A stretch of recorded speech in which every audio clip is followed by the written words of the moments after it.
तल्ली दुर्गा भवानी कोल्लू विन्नाई पुण्य भूमि पे मी अंदरीनी कलवड़म नाको आनंदमुगा उन्नति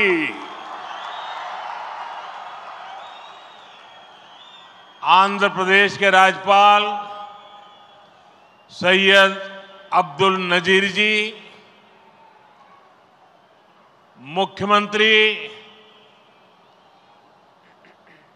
मेरे मित्र श्री चंद्रबाबू नायडू जी, केंद्रीय कैबिनेट के मेरे सहयोगी मंत्रीगण, डिप्टी सीएम ऊर्जावान पवन कल्याण जी, राज्य सरकार के मंत्रीगण, सभी सांसद और विधायकगण और आंध्र प्रदेश के मेरे प्यारे भाइयों और बहनों, आंध्र प्रदेश गवर्नर सैयद अब्दुल नजीर गारू, मुख्यमंत्री ना मित्रुలు చంద్రబాబు నాయుడు గారు, కేంద్ర మంత్రివర్గంలో నా సహచర మంత్రులు, డిప్యూటీ ముఖ్యమంత్రి శక్తివంతుడు పవన్ కళ్యాణ్ గారు, రాష్ట్ర మంత్రులు, ఎంపీలు, ఎమ్మెల్యేలు మరియు ఆంధ్రప్రదేశ్ రాష్ట్రానికి చెందిన నా ప్రియమైన సోదర సోదరీమణులారా, आज जब मैं इस अमरावती की पुण्य भूमि पर खड़ा हूं तो मुझे केवल एक शहर नहीं दिख रहा, मुझे एक सपना सच होते दिख रहा है। एक नया अमरावती, एक नया आंध्र। अमरावती वो धरती है जहां परंपरा और प्रगति दोनों साथ चलते हैं, जहां बौद्ध विरासत की शांति भी है और विकसित भारत के निर्माण की ऊर्जा भी है। आज यहां करीब 60,000 करोड़ रुपए के प्रोजेक्ट का शिलान्यास और लोकार्पण किया गया है। ये प्रोजेक्ट सिर्फ कंक्रीट का निर्माण नहीं है, ये आंध्र प्रदेश की आकांक्षाओं की, विकसित भारत की उम्मीदों की मजबूत नींव भी है। मैं भगवान वीरभद्र, भगवान अमरलिंगेश्वर और तिरुपति बालाजी के चरणों में प्रणाम करते हुए आंध्र प्रदेश की सम्मानित जनता को बहुत बहुत बधाई देता हूं। मुख्यमंत्री चंद्रबाबू नायडू गारू और पवन कल्याण जी को भी मैं बहुत बहुत शुभकामनाएं देता हूं। అమరావతి అనే పుణ్యభూమిపై ఈ రోజు నేను నిలబడి ఉన్నప్పుడు నాకు కనిపిస్తున్నది ఒక నగరం మాత్రమే కాదు, నాకు ఒక కల నిజమవుతుంది అన్న భావన కలుగుతుంది। ఒక కొత్త అమరావతి, ఒక కొత్త ఆంధ్రప్రదేశ్। అమరావతి అంటే సాంప్రదాయం మరియు పురోగతి కలిసి నడిచే భూమి। ఇక్కడ బౌద్ధ వారసత్వం యొక్క శాంతి ఉంది, అలాగే వికసిత భారతదేశాన్ని నిర్మించుకోగలిగిన శక్తి కూడా ఉంది।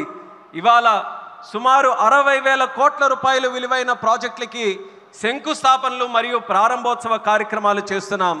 ఇవి కేవలం కాంక్రీట్ నిర్మాణాలు మాత్రమే కావు, ఇవి ఆంధ్రప్రదేశ్ ఆశలకు మరియు వికసిత భారతదేశ ఆశయాలకు ఒక బలమైన పునాది వేయబోతుంది। నేను వీరభద్ర స్వామికి, అమరలింగేశ్వర స్వామికి మరియు తిరుపతి వెంకన్న స్వామికి వారి పాదాలకి నమస్కరిస్తూ ఆంధ్రప్రదేశ్ ప్రజలకు హృదయపూర్వక శుభాకాంక్షలు తెలియజేసుకుంటున్నాను। అలానే ముఖ్యమంత్రి చంద్రబాబు నాయుడు గారికి, పవన్ కళ్యాణ్ గారికి నా ప్రత్యేక శుభాకాంక్షలు తెలియజేస్తున్నాను। साथियों, हम सब जानते हैं इंद्रलोक की राजधानी का नाम अमरावती था और अब अमरावती आंध्र प्रदेश की राजधानी है। ये सिर्फ संयोग नहीं है, ये स्वर्ण आंध्रा के निर्माण का भी शुभ संकेत है। स्वर्ण आंध्र विकसित भारत की राह को मजबूत करेगा और अमरावती स्वर्ण आंध्र के विजन को ऊर्जा देगी। अमरावती केवलम ओक नगरम कादो,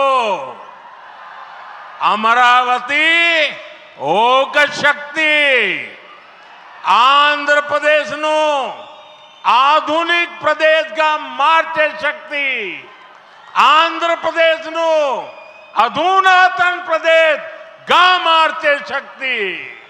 మిత్రులారా, ఇంద్రుడు తాలూకా రాజధాని పేరు అమరావతి అని మన అందరికీ కూడా తెలుసు. ఇప్పుడు అమరావతి మన ఆంధ్రప్రదేశ్ రాష్ట్రానికి రాజధానిగా నిలిచింది. ఇది కేవలం యాదృచ్ఛికం కాదు, ఇది స్వర్ణ ఆంధ్రప్రదేశ్ రాష్ట్ర నిర్మాణానికి శుభ సూచకం అనేది తెలియజేస్తున్నాను. స్వర్ణాంధ్ర వికసిత భారతదేశ సంకల్పానికి బలమిస్తుంది. అలానే అమరావతి మన స్వర్ణాంధ్ర విజన్కు శక్తినిస్తుంది. అమరావతి అంటే కేవలం ఒక నగరం కాదు, అమరావతి ఒక శక్తి. ఆంధ్రప్రదేశ్కు ఆధునిక ఆంధ్రప్రదేశ్గా అధునాతన ఆంధ్రప్రదేశ్గా మార్చే శక్తి అని తెలియజేస్తున్నాను. साथियों, अमरावती एक ऐसा शहर होगा जहां आंध्र प्रदेश के हर नौजवान के सपने साकार होंगे। Information technology, artificial intelligence, green energy, clean industry, शिक्षा और स्वास्थ्य, आने वाले कुछ सालों में इन सारे सेक्टर्स में अमरावती एक लीडिंग सिटी बनकर खड़ा होगा। इन सारे सेक्टर्स के लिए जो भी इंफ्रास्ट्रक्चर जरूरी होगा, केंद्र सरकार उसे रिकॉर्ड स्पीड से पूरा करने में राज्य सरकार की पूरी मदद कर रही है। మిత్రులారా, అమరావతి అనేది ప్రతి ఆంధ్ర యువకుడి కలలు నిజమయ్యే నగరంగా తయారవబోతుంది. Information technology, artificial intelligence, green energy, clean industries, విద్య, ఆరోగ్య రంగాల్లో రానున్న రోజుల్లో అమరావతి దేశంలోనే ప్రధాన నగరంగా నిలవబోతుంది. ఈ రంగాల కోసం అవసరమైన మౌలిక వసతులు నిర్మించడానికి కేంద్ర ప్రభుత్వం రికార్డు స్పీడ్తో పనులు పూర్తి చేయడానికి రాష్ట్ర ప్రభుత్వానికి సంపూర్ణ సహకారం అందించబోతుందని తెలియజేస్తున్నాను. अभी हमारे चंद्रबाबू जी टेक्नोलॉजी को लेकर के मेरी भारी तारीफ कर रहे थे, लेकिन मैं आज एक रहस्य बता देता हूं। जब मैं गुजरात में नया मुख्यमंत्री बना तो मैं बाबू हैदराबाद में बैठ कर के किस किस प्रकार के इनिशिएटिव ले रहे हैं उसका बड़ा बारीकी से अध्ययन करता था और मैं उसमें से बहुत कुछ सीखता था और उसे आज मुझे लागू करने का अवसर मिला है। मैं लागू कर रहा हूं। ఇప్పుడు చంద్రబాబు గారు మీ అందరి ముందు నాకు టెక్నాలజీ నాతో మొదలైందన్నట్టుగా ప్రశంసిస్తున్నారు. కానీ నేను మీ అందరికీ కూడా ఒక రహస్యం చెప్తాను. నేను సరికొత్తగా ముఖ్యమంత్రి అయినటువంటి రోజుల్లో గుజరాత్లో ఉన్నప్పుడు అప్పుడు చంద్రబాబు నాయుడు గారు ఆంధ్రప్రదేశ్లో హైదరాబాద్లో ఐటీని ఏ రకంగా డెవలప్ చేస్తున్నారో నేను క్లోజ్గా అబ్జర్వ్ చేసి అధికారులను కూడా పెట్టి అబ్జర్వ్ చేయించి ఆ రోజు నేను చాలా దగ్గరగా తెలుసుకున్నటువంటి విషయాలు మళ్ళీ తిరిగి ఈరోజు ఆంధ్రప్రదేశ్కి వచ్చి మళ్ళీ మీ అందరి ముందు ఈరోజు నేను చేయగలుగుతున్నానన్నది తెలియజేస్తున్నాను. और मैं अपने अनुभव से कहता हूं, फ्यूचर टेक्नोलॉजी हो, बहुत बड़े स्केल पर काम करना हो और जल्दी से इसे जमीन पर उतारना हो तो वो काम चंद्रबाबू उत्तम से उत्तम तरीके से कर सकते हैं. అలాగే నా అనుభవంతో చెప్తున్నాను, పెద్ద స్కేల్లో ప్రాజెక్టులు చేయాలన్నా తొందరగా అవి పూర్తి చేయాలన్నా మంచి క్వాలిటీతో అవన్నీ కూడా పూర్తి చేయాలన్నా దేశంలో చంద్రబాబు నాయుడు గారి కంటే దాంట్లో మిన్న మరెవ్వరూ కూడా లేరు అనేది ఈ సభాముఖంగా తెలియజేస్తున్నాను.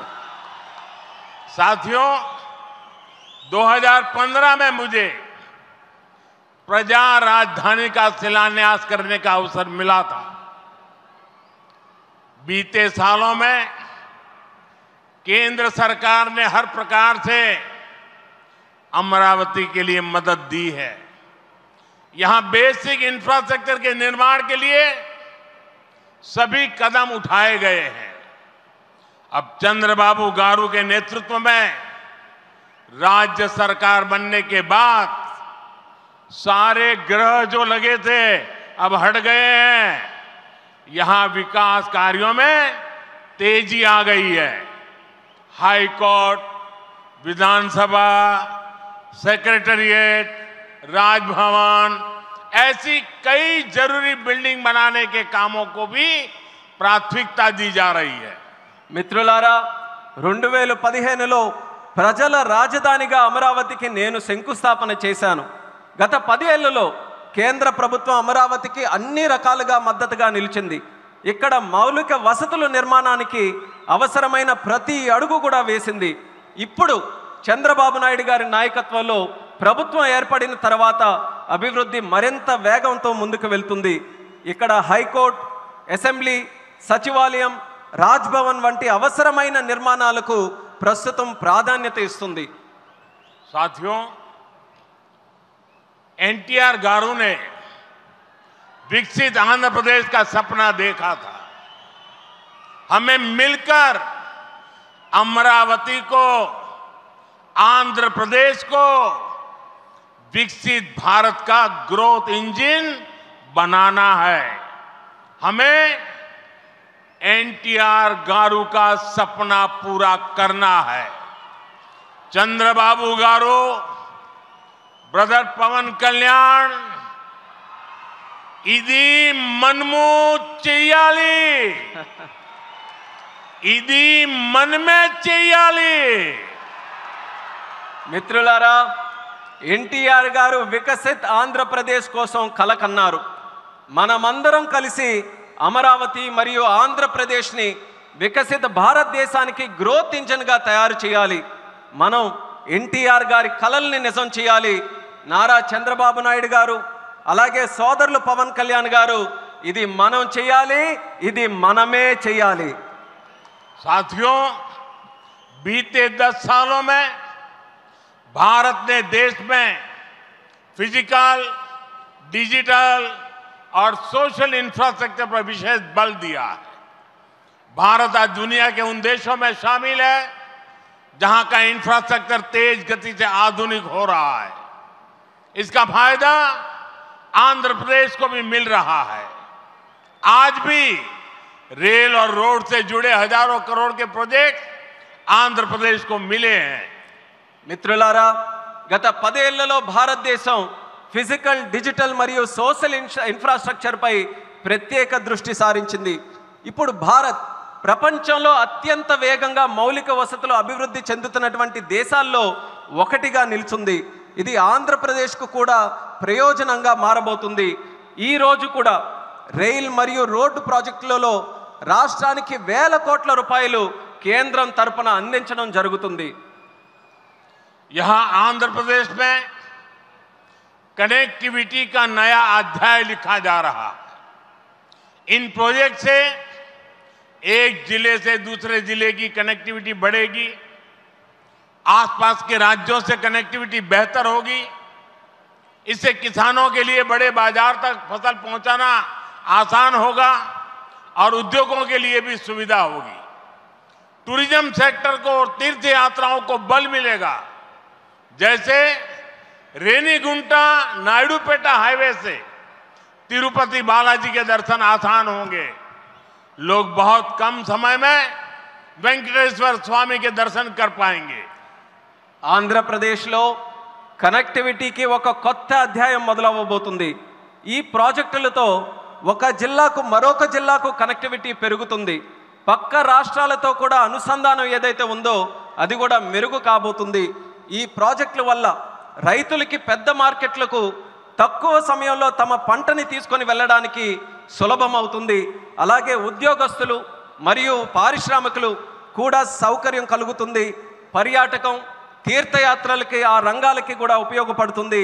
ఉదాహరణకు రేణుగుంట నుంచి నాయుడుపేట కొత్త హైవే ఏదైతే ఉందో దాని ద్వారా తిరుపతి వెంకన్న స్వామి వారి దర్శనం చాలా సులభంగా మనకు అవుతుంది.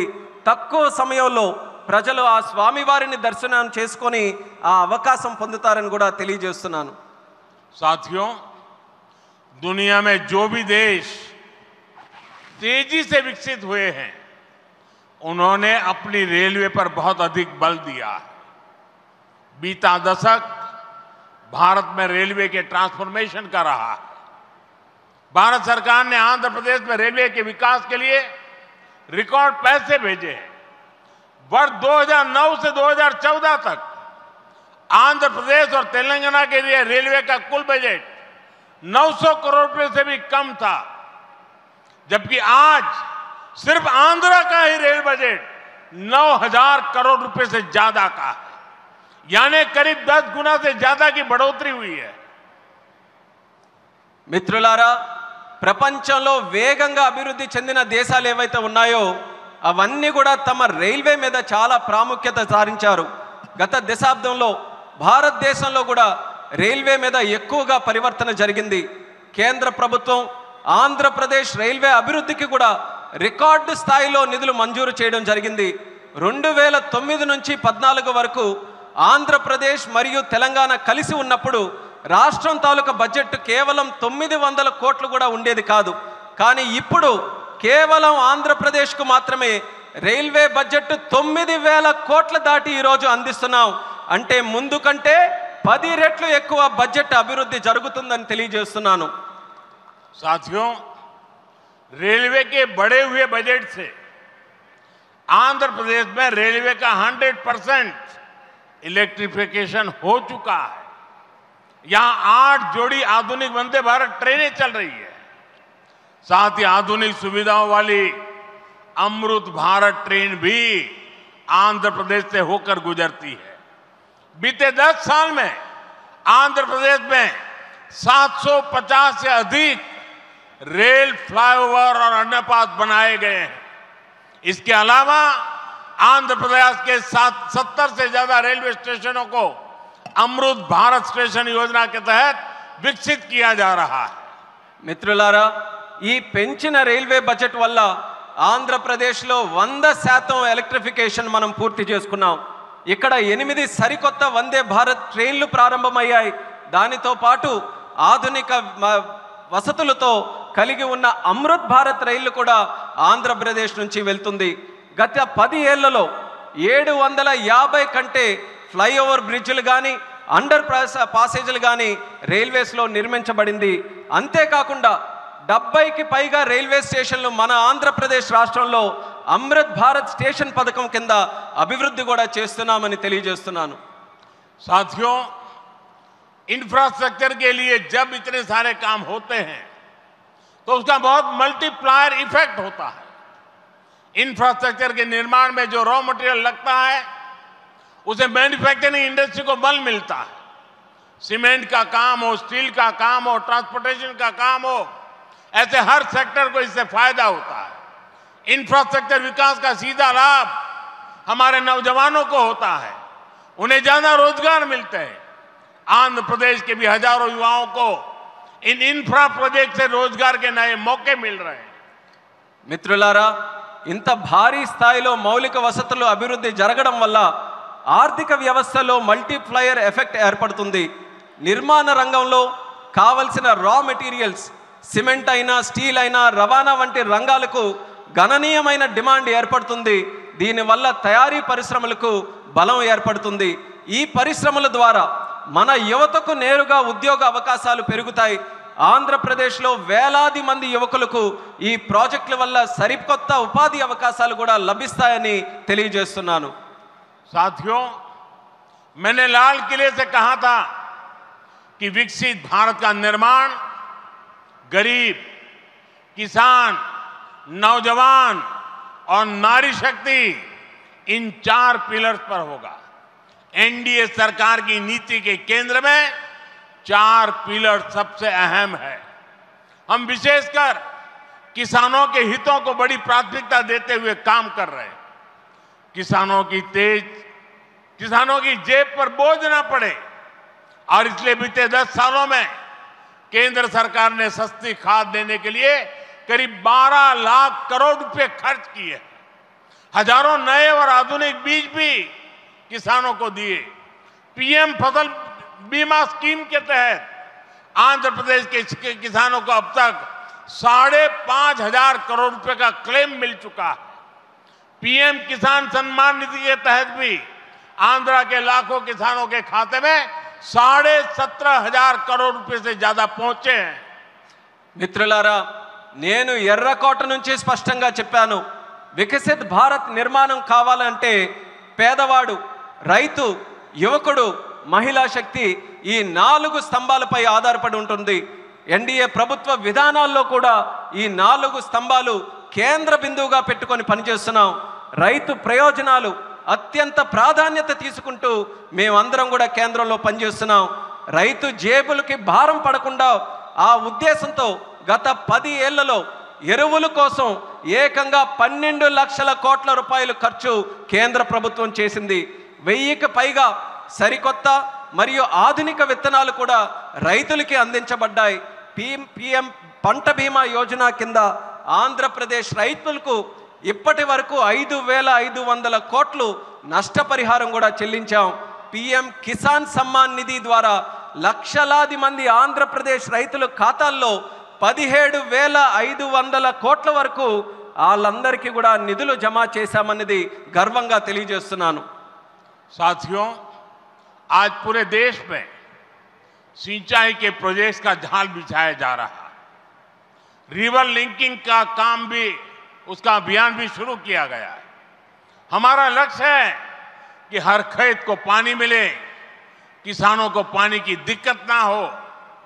यहां नई सरकार बनने के बाद पोलवरम प्रोजेक्ट में भी नई गति आई है। आंध्र प्रदेश के लाखों करोड़ों लोगों का इस प्रोजेक्ट से जीवन बदलने वाला है।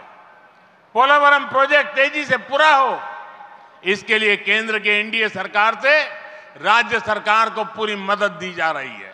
మిత్రులారా, దేశవ్యాప్తంగా ఇరిగేషన్ ప్రాజెక్టులు నిర్మిస్తున్నాం. అలాగే నదుల అనుసంధాన కార్యక్రమం కూడా మేము ప్రారంభించాం. మా లక్ష్యం ప్రతి పొలానికి నీరు అందించాలి, రైతుకి నీటి సమస్య అనేది రాకూడదు. ఇప్పుడు రాష్ట్రంలో ఎన్డీఏ ప్రభుత్వం ఏర్పడిన తర్వాత పోలవరం ప్రాజెక్టు పనుల్లో కూడా వేగం మరింత పుంజుకుంది. ఈ ప్రాజెక్టు ద్వారా లక్షలాది కోట్లాది మంది ప్రజలు, రైతుల తాలూకా జీవితం మారబోతుంది. పోలవరం ప్రాజెక్టు త్వరగా పూర్తవ్వాలని కేంద్ర ఎన్డీఏ ప్రభుత్వం అలాగే రాష్ట్ర ఎన్డీఏ ప్రభుత్వం పూర్తిగా సహకారంతో కలిసిమెలిసి పనిచేస్తాయని తెలియజేస్తున్నాను. साथियों, आंध्र की धरती ने दशकों से भारत को स्पेस पावर बनाने में बहुत बड़ी भूमिका निभाई है. श्रीहरिकोटा से जब जब कोई मिशन लॉन्च होता है तो कोटि कोटि भारतीयों को गर्व से भर देता है. करोड़ों भारतीय नौजवानों को यह क्षेत्र स्पेस के प्रति आकर्षित करता रहा है. अब आज देश को, हमारे डिफेंस सेक्टर को मजबूत करने वाला नया संस्थान भी मिला है. कुछ देर पहले हमने डीआरडीओ की नई मिसाइल टेस्टिंग रेंज की आधारशिला रखी है. नागया लंका में बनने जा रही नवदुर्गा टेस्टिंग रेंज मां दुर्गा की तरह देश की डिफेंस पावर को शक्ति देगी. मैं इसके लिए भी देश के वैज्ञानिकों को, आंध्र प्रदेश के लोगों को बधाई देता हूं. మిత్రులారా, మన ఆంధ్ర భూమి దశాబ్దాలుగా భారతదేశానికి అంతరిక్ష శక్తి అవతరించడంలో ప్రధాన పాత్ర పోషిస్తుంది. శ్రీహరికోట నుంచి లాంచ్ అయ్యే ప్రతి రాకెట్ ప్రయోగం కోట్లాది మంది భారతీయుల్ని గర్వపడేలా చేస్తుంది. అలాగే కోట్లాది మంది భారతదేశ యువకులను ఈ అంతరిక్ష రంగం ఇప్పుడు ఆకర్షిస్తుంది. ఇప్పుడు దేశ రక్షణను బలోపేతం చేసే ఒక కొత్త సంస్థను కూడా మనం ప్రారంభిస్తున్నాం. కొద్దిసేపటి క్రితం డిఆర్డిఓ నవదుర్గ మిసైల్ లాంచింగ్ రేంజ్కి శంకుస్థాపన చేశాం. నాగాయలంకలో నిర్మించబోయే ఈ కేంద్రం మన కనకదుర్గమ్మల దేశ రక్షణకు శక్తిని నిరంతరం కూడా ఇస్తుంది. ఇందుకు శాస్త్రవేత్తలకు ఆంధ్ర రాష్ట్ర ప్రజలకు హృదయపూర్వకమైనటువంటి అభినందనలు నేను తెలియజేస్తున్నాను. साथियों, आज भारत की ताकत सिर्फ हमारे हथियार ही नहीं है, बल्कि हमारी एकता भी है। एकता का यही भाव हमारे एकता मॉल्स में मजबूत होता है। देश के अनेकों शहरों में एकता मॉल्स बनाए जा रहे हैं। मुझे खुशी है कि अब विशाखापट्टनम में भी एकता मॉल बनेगा। इस एकता मॉल में देश भर के कारीगरों, हस्तशिल्पियों के बड़े प्रोडक्ट एक ही छत के नीचे मिलेंगे। ये भारत की डायवर्सिटी से सबको जोड़ेगा। एकता मॉल से लोकल इकोनॉमी को भी गति मिलेगी और एक भारत श्रेष्ठ भारत की भावना की भी और अधिक मजबूत होगी। మిత్రులారా, ఈరోజు భారత్ యొక్క శక్తి కేవలం ఆయుధాల్లోనే లేదు, మన ఐక్యతలో కూడా ఉంటుంది. ఈ ఐక్యత భావమే మన ఏక్తా మాల్స్కు మరింత బలోపేతం చేస్తుంది. దేశంలో అనేక నగరాల్లో ఈ మాల్స్ని మనం నిర్మించబోతున్నాం. ఇప్పుడు విశాఖపట్నంలో కూడా ఒక ఏక్తా మాల్ నిర్మించడం కోసం మనం ఈరోజు శంకుస్థాపన చేశాం. దానికి నాకెంతో ఆనందంగా ఉంది. ఇక్కడ దేశవ్యాప్తంగా ఉన్న హస్త కళాకారులు వాళ్ళ ఉత్పత్తులు ఒకే చోట అందుబాటులో మనకు ఉంటాయి. ఈ మాల్ భారత వైవిధ్యాన్ని అనుసంధానిస్తుంది. లోకల్ ఎకానమీకి కూడా ప్రోత్సాహం ఇచ్చేలా ఈ మాల్ నడుస్తుంది. అలాగే ఏక్ భారత్ శ్రేష్ఠ భారత్ అనే భావనను మరింత బలోపేతం చేస్తుందని తెలియజేస్తున్నాను. साथियों, अभी हमने चंद्रबाबू जी को सुना. उन्होंने 21 जून अंतर्राष्ट्रीय योगा दिवस की चर्चा की.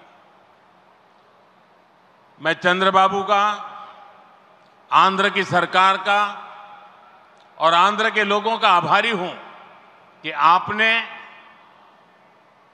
अंतर्राष्ट्रीय योग दिवस के लिए देश का प्रमुख कार्यक्रम आंध्र में करने के लिए निमंत्रण दिया. मैं इसके लिए आपका आभार व्यक्त करता हूं और जैसा आपने कहा है, मैं स्वयं भी 21 जून को आंध्र के लोगों के साथ योग करूंगा और दुनिया का एक कार्यक्रम यहां पर होगा. इस कार्यक्रम का महत्व इसलिए भी है कि अंतर्राष्ट्रीय योग दिवस का 10 साल की यात्रा का ये 10वीं साल का महत्वपूर्ण पड़ाव है. पूरे विश्व में योग के प्रति एक आकर्षण है. इस बार पूरी दुनिया 21 जून को आंध्र की तरफ देखेगी और मैं चाहूंगा कि आने वाले 50 दिन पूरे आंध्र में योग को लेकर के एक जबरदस्त वातावरण बने, स्पर्धाएं हो और वर्ल्ड रिकॉर्ड करने का काम आंध्र प्रदेश करके पूरी दुनिया को चकित कर दे. और मैं मानता हूं चंद्रबाबू जी के नेतृत्व में ये होके रहेगा. మిత్రులారా, ఇప్పుడే మనం చంద్రబాబు నాయుడు గారిని విన్నాం. అంతర్రాష్ట్రీయ యోగా దినం జూన్ 21న మనం చేసుకోబోతున్నాం. దానికి చంద్రబాబు నాయుడు గారికి, ఏపీ గవర్నమెంట్కి, అలాగే రాష్ట్ర ప్రజలకి అందరికీ కూడా నేను ధన్యవాదాలు తెలియజేసుకుంటున్నాను నన్ను ఆ రోజు ఇక్కడ ఆహ్వానించినందుకు. ఆ రోజు తాలూకా ప్రత్యేకత ఏంటంటే, మనం జూన్ 21 యోగా దినం, ప్రపంచ యోగా దినం ప్రకటించి 10 సంవత్సరాలు కాబోతుంది. ఆ రోజు కేవలం ఆంధ్రాలో యోగా ప్రచారం చేయడమే కాదు, ప్రపంచం మొత్తం ఉన్నటువంటి ప్రజలందరూ కూడా ఆంధ్రప్రదేశ్ రాష్ట్రం వైపు చూసేలా మనం అందరం కూడా చేయాలి. అది చేయాలనంటే ఈ ఉన్నటువంటి 50 రోజులు ఏదైతే ఉందో, ప్రతి ఊరిలో, ప్రతి గ్రామంలో, ప్రతి వీధిలో కూడా, ప్రతి ఇంటిలో కూడా యోగాని మరింత ప్రాముఖ్యత తీసుకొని వచ్చే విధంగా కార్యక్రమాలు చేస్తూ వరల్డ్ రికార్డు సాధించే విధంగా ఈ 50 రోజులు కూడా మనం అందరం వినియోగించుకోవాలి. నాకు నమ్మకం ఉంది, చంద్రబాబు నాయుడు గారి తాలూకా నాయకత్వంలో అది ఖచ్చితంగా మనం సాధించగలగాం. అది మీరందరి తాలూకా సమక్షంలో విశాఖపట్నంలో ఏర్పాటు చేయబోయే యోగా కార్యక్రమంలో మీ అందరి ఆహ్వానం మేరకు నేను ఖచ్చితంగా వస్తాను. ఆ రోజు మనమందరం కూడా కలిసి యోగా చేద్దాం. ఆ రోజు ప్రపంచం తాలూకా దృష్టి యోగా వైపు అలాగే భారతదేశం వైపు కూడా మళ్ళిద్దామని ఈ సభాముఖంగా తెలియజేసుకుంటున్నాను. साथियों, आंध्र प्रदेश में ना तो सपने देखने वालों की कमी है और न ही सपनों को साकार करने वाले कम है। मैं विश्वास के साथ कह सकता हूं, आज आंध्र प्रदेश सही राह पर चल रहा है। आंध्र ने सही स्पीड पकड़ ली है। अब ग्रोथ की स्पीड को हमें लगातार तेज करते रहना है। और मैं कह सकता हूं, जैसा बाबू ने 3 साल में अमरावती के निर्माण का जो सपना देखा है, इसका मतलब ये 3 साल की सिर्फ अमरावती की गतिविधि आंध्र प्रदेश के जीडीपी को कहां से कहां पहुंचा देगी, ये मैं साफ देख रहा हूं। मैं आंध्र प्रदेश की जनता को, यहां जो मेरे सहयोगी बैठे हैं, सभी को फिर आश्वस्त करता हूं, आंध्र प्रदेश की प्रगति के लिए आप मुझे हमेशा अपने साथ कंधे से कंधा मिलाकर चलते हुए देखेंगे। एक बार फिर आप सभी को बहुत बहुत शुभकामनाएं। मी अंदरी आशीर्वादमुतो ఈ కుటుంబీ ఆంధ్రప్రదేశ్ అభివృద్ధికి కట్టుబడి ఉన్నది. ధన్యవాద్. మిత్రులారా, ఆంధ్రప్రదేశ్లో కలలు కనే వాళ్ళ సంఖ్య తక్కువేమీ కాదు. అలానే ఆ కలలను నిజం చేసే వాళ్ళకి కూడా తక్కువేమీ కాదు. నేను నమ్మకంతో చెప్తున్నాను, ఇవాళ ఆంధ్రప్రదేశ్ ఒక సరైన మార్గంలో నడుస్తుంది. అలానే సరైన వేగంతో ముందుకు వెళ్తుంది. ఈ అభివృద్ధి వేగాన్ని మనమందరం కొనసాగించాలి, అలానే పెంచుతూ ఉండాలి. ఇప్పుడే చంద్రబాబు నాయుడు గారు మాట్లాడుతూ చెప్పారు, 3 సంవత్సరాల్లో అమరావతి తాలూకా పనుల్ని పూర్తి చేస్తామని. నేను ఊహిస్తున్నాను, 3 సంవత్సరాల్లో అమరావతి పూర్తయిన తర్వాత ఆంధ్రప్రదేశ్ రాష్ట్రం తాలూకా జీడిపి ఏ స్థాయికి వెళ్తుందో ఒక్కసారి నేను ఊహించగలను. అది ఆంధ్రప్రదేశ్ రాష్ట్రం తాలూకా చరిత్రను మార్చబోతుందని తెలియజేస్తున్నాను. అందుకని ఆంధ్రప్రదేశ్ రాష్ట్ర ప్రజలకు, ఇక్కడ కూర్చున్న నా సహచరులకు నేను నమ్మకం కల్పిస్తున్నా, ఆంధ్రప్రదేశ్ రాష్ట్ర అభివృద్ధిలో మీ భుజంతో పాటు నా భుజం కూడా కలిపి పనిచేస్తానని నమ్మకంతో ఈ సందర్భంగా తెలియజేస్తున్నాను. మీ అందరికీ మరొక్కసారి నా హృదయపూర్వక శుభాకాంక్షలు తెలియజేస్తున్నాను. మీ అందరి ఆశీర్వాదంతో ఈ కూటమి ఆంధ్రప్రదేశ్ అభివృద్ధికి ఎల్లప్పుడూ కూడా కట్టుబడి ఉంటుంది. మీ అందరికీ కూడా నా ధన్యవాదాలు. భారత్ మాతా की జై. भारत माता की जय. भारत माता की जय. वंदे मातरम. वंदे मातरम. वंदे मातरम. वंदे मातरम. वंदे मातरम. वंदे मातरम. वंदे मातरम. वंदे मातरम.